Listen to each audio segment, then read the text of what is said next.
প্রিয় শিক্ষার্থীবৃন্দ, আশা করি সবাই ভালো আছো। মুসলিমুজা ইউসুফ আলী স্কুল অ্যান্ড কলেজে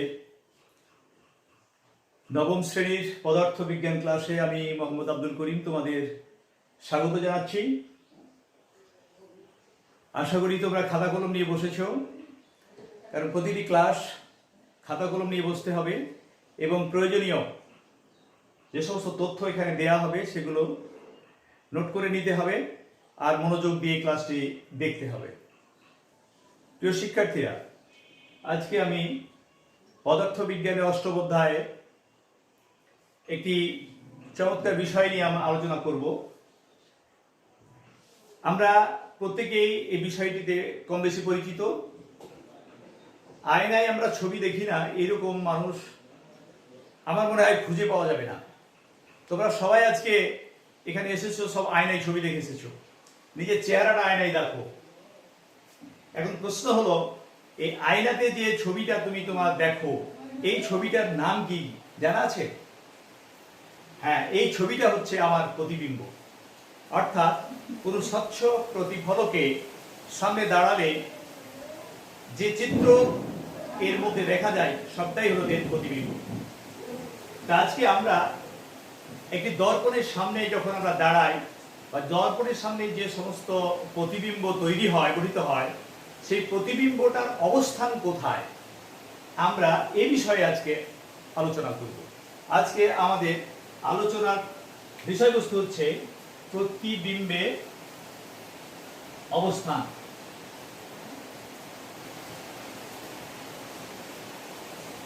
এই অবস্থান নির্ণয় করার জন্য আমরা একটি প্রতিবিম্ব কিভাবে গঠিত হয় চিত্রের সাহায্যে আমরা এটি দেখে নেব। আমি সকলে মনোযোগ আকর্ষণ করছি, ভালোভাবে এটা দেখো। আমরা যদি একটা দর্পণ বিবেচনা করি, এই দর্পণটার নাম দিলাম এম ড্যাশ, আর এর সামনে একটি বিন্দু বস্তু আমি রাখলাম ও, একটি বস্তু। এবং দর্পণ থেকে ও এর দূরত্ব হবে, দর্পণ থেকে যদি আমি একটি লম্ব আঁকি তাহলে দর্পণ থেকে এটা দূরত্ব হবে। আমি ও বিন্দু থেকে দর্পণের উপরে ধরি পি বিন্দুতে লম্ব হলো, তাহলে পি হচ্ছে এর দূরত্ব, দর্পণ থেকে আমার লক্ষ্য বস্তুর দূরত্ব। তা আমরা জানি যে কিভাবে বিম্ব গঠিত হয়। কমপক্ষে দুটি আলোক রশ্মি নিয়ে বিম্ব গঠিত হয়। ধরে নিলাম ও থেকে একটি আলোক রশ্মি পি বিন্দুতে আপতিত হলো। এখন যেহেতু এটি লম্বভাবে আপতিত হয়, আমরা প্রতিফলনের নিয়ম অনুযায়ী জানি এটি ঠিক লম্বভাবে অর্থাৎ একই পথে, বিপরীত পথে এটি ফিরে যাবে, অর্থাৎ পিও পথে এটি ফিরে যাবে। আরেকটি আলোক রশ্মি ও থেকে আর বিন্দুতে আপতিত হলো। এখন এই রশ্মিটি প্রতিফলিত হবে। তো প্রতিফলনের নিয়ম অনুযায়ী আমরা যদি এখানে একটি অভিলম্ব আঁকি আর এন, তাহলে ও আর এন এই কোণটির নাম হলো আপতন কোণ, যাকে আমরা আই দিয়ে সূচিত করব। আমরা জানি প্রতিফলনের নিয়ম হচ্ছে প্রতিফলন কোণ তৈরি হবে ঠিক আপতন কোণের সমান। আমরা ধরে নিলাম এই রশ্মিটি প্রতিফলিত হলো এস পথে, আর এস পথে, ফলে এস আর এন এইটি হলো আমার প্রতিফলন কোণ।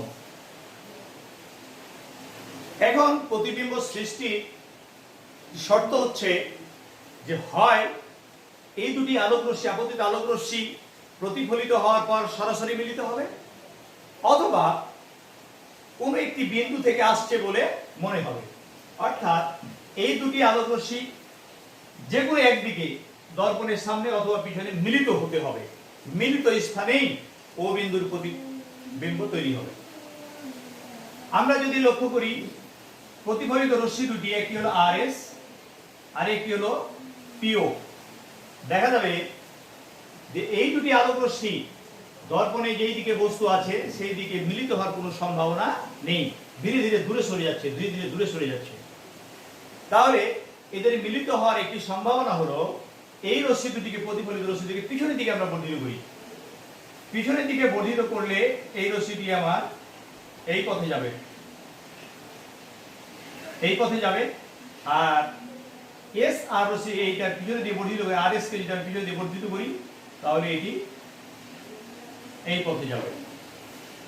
দেখা যাচ্ছে পিছনের দিকে এই বর্ধিত আলোক রশ্মি একটি বিন্দুতে মিলিত হলো, এই বিন্দুটির নাম আমরা দিলাম ও ড্যাশ। তাহলে এই ও ড্যাশ হচ্ছে ও বিন্দু একটি বিম্ব।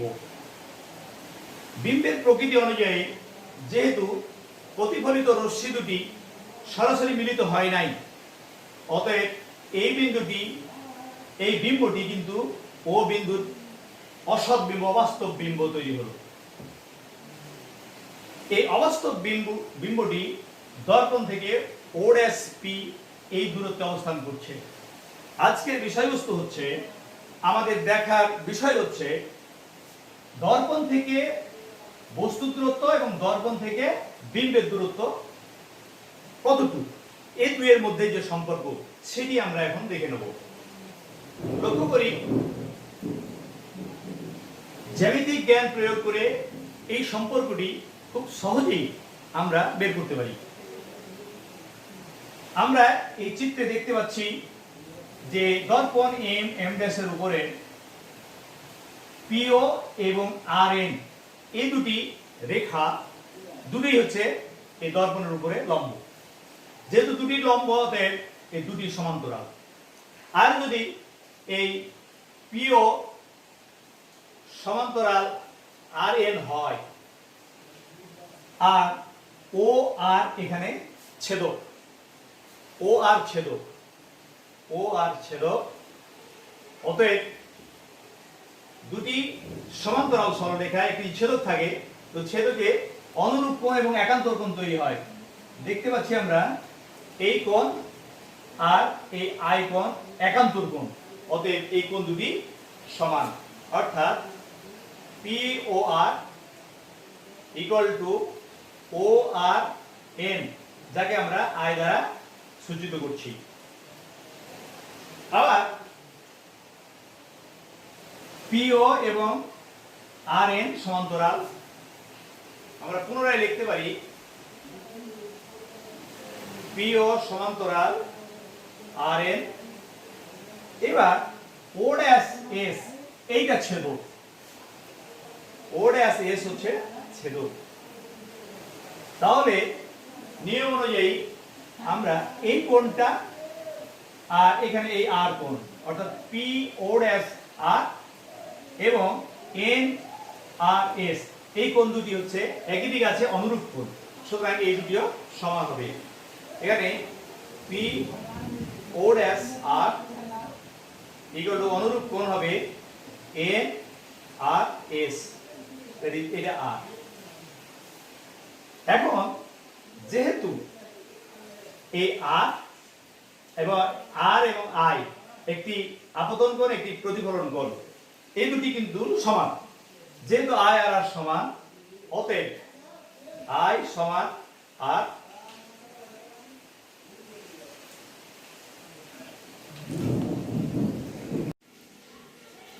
আমরা যেখানে বলছিলাম, যে কথা বলছিলাম যে আপতন কোণ আই এবং আর, প্রতিফলন কোণ সমান, তাহলে আই হলো আর।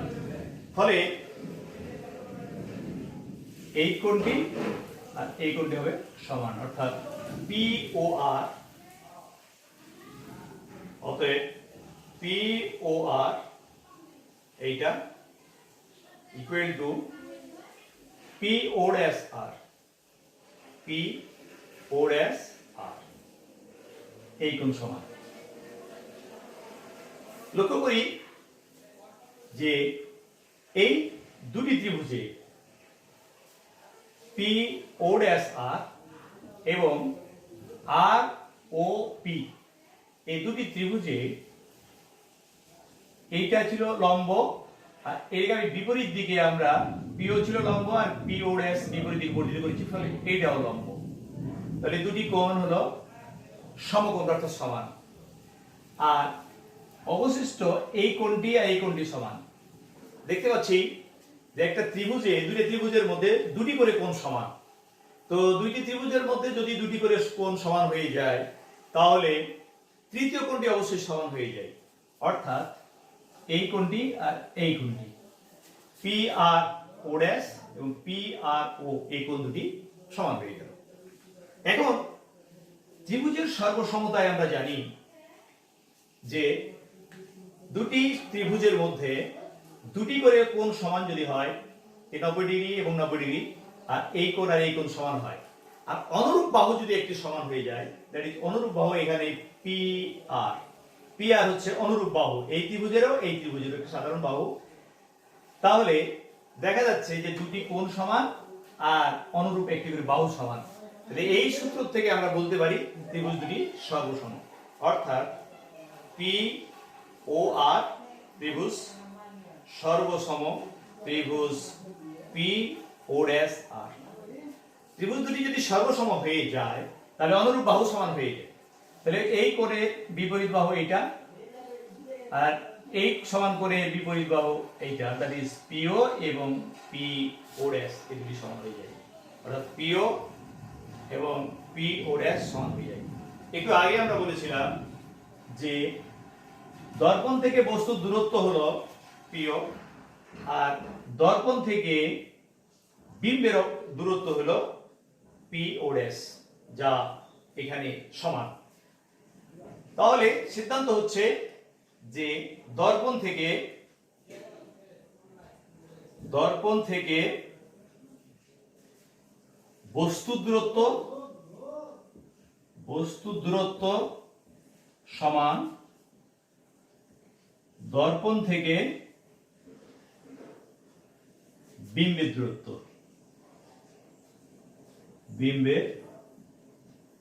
দূরত্ব। আমরা খুব সহজেই দেখে নিলাম যে দর্পণ থেকে বস্তু যত দূরে, দর্পণ থেকে ঠিক বিম্ব তত দূরে। আমরা ক্লাসটি আরেকবার রিভিউ করার চেষ্টা করব।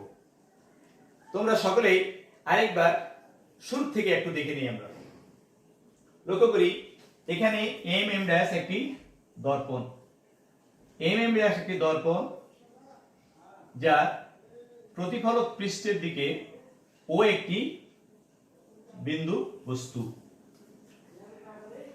ও থেকে এই দর্পণে বিম্ব তৈরি হবে, আর এই বিম্ব আমরা দেখে নেব যে দর্পণ থেকে বস্তুর দূরত্ব আর দর্পণ থেকে বিম্বের দূরত্ব সম্পর্ক কি। দেখে নেই, ও থেকে দুটি আলোক রশ্মি, একটি ও পি পথে, একটি ও আর পথে আপতিত হয়েছে। ও পি পথে যেটি আপতিত হয়েছে সেটি লম্বভাবে, এবং ও আর পথে যেটি আপতিত হয়েছে সেটি তির্যকভাবে। আমরা প্রতিফলনের নিয়মাবলী জানি যে লম্বভাবে আপতিত হলে লম্বভাবেই প্রতিফলিত হয়, যদি পিও পথে প্রতিফলিত হয়েছে। কিন্তু তির্যকভাবে আপতিত হলে সেখানে আপতন কোণ আর প্রতিফলন কোণ সমান হয়। এই জন্য এখানে ও আর এন একটি অভিলম্ব আমরা এঁকেছি দর্পণের উপরে। ফলে ও আর পথে আপতিত হয়ে আর এস পথে প্রতিফলিত হয়েছে। এখানে ও আর এন আপতন কোণ, এন আর এস প্রতিফলন কোণ, যাকে আই এবং আর দ্বারা সূচিত করা হয়েছে। দর্পণের নিয়ম অনুযায়ী এই দুটি সমান। এখন আমরা দেখে নিব বিম্ব কোথায় গঠিত হয়। প্রতিফলিত রশ্মিটি সামনের দিকে মিলিত হওয়ার কোনো সম্ভাবনা নেই, সুতরাং এই রশ্মি দুটি পিছনের দিকে আমরা বর্ধিত করব। পিছনের দিকে বর্ধিত করলে ও বিন্দুতে দুটি মিলিত হয়েছে। অতএব ও ড্যাশ হচ্ছে ও বিন্দুর একটি অবাস্তব বিম্ব। দেখে নেব ও ড্যাশ বিন্দু থেকে আর ও বিন্দু থেকে দর্পণের দূরত্ব কতটুকু। চিত্রে আমরা দেখতে পাচ্ছি দর্পণ থেকে ও বিন্দু দূরত্ব ওপি, এবং দর্পণ থেকে প্রতিবিম্ব ও ড্যাশের দূরত্ব হলো ও পি ও ড্যাশ। এখন জ্যামিতিক জ্ঞান আমরা যেটা প্রয়োগ করেছি সেটা হলো এই দুটি ত্রিভুজের মধ্যে আমরা দেখতে পাচ্ছি যে পিও এবং আর এন সমান্তরাল, ও আর ছেদক, অতএব পি ও আর এই কোণটি ও আর এন এর সমান। আবার এখানে ও ড্যাশ ও রশ্মি আর আর এন সমান্তরাল, ও ড্যাশ এস ছেদক, অতএব পি ও ড্যাশ আর এই কোণটি এন আর এস প্রতিকরণ কোণের সমান। যেহেতু আয় আর সমান, অতএব এই কোণ আর এই কোণ সমান। এখন চিত্রে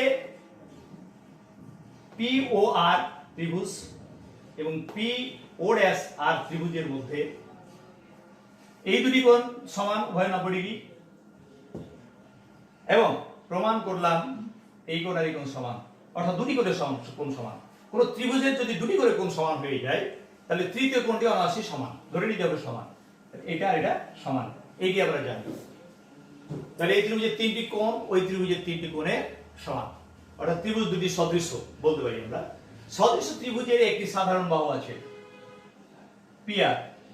তাহলে ত্রিভুজের সর্বসমতার সূত্র অনুযায়ী দুটি কোণ সমান আর অনুরূপ একটি বাহু সমান হলে ত্রিভুজ দুটি সর্বসম হয়ে যায়, অর্থাৎ এখানে এই শর্তের সাথে পুরোপুরি মিলে যায়, অতএব ত্রিভুজ দুটি সর্বসম। যখন ত্রিভুজ দুটি সর্বসম হয়ে যায় তখন অনুরূপ বাহুগুলি সমান হয়ে যায়। তাই পিও এবং পি ও ড্যাশ দুটি অনুরূপ বাহু, যা এই দুই সমান কোণের বিপরীত বাহু, অতএব ত্রিভুজ দুটি সর্বসম আর ওপি ও ড্যাশ সমান। ওপি আর ও ড্যাশ ছিল দর্পণ থেকে বস্তু দূরত্ব এবং দর্পণ থেকে বিম্বের দূরত্ব।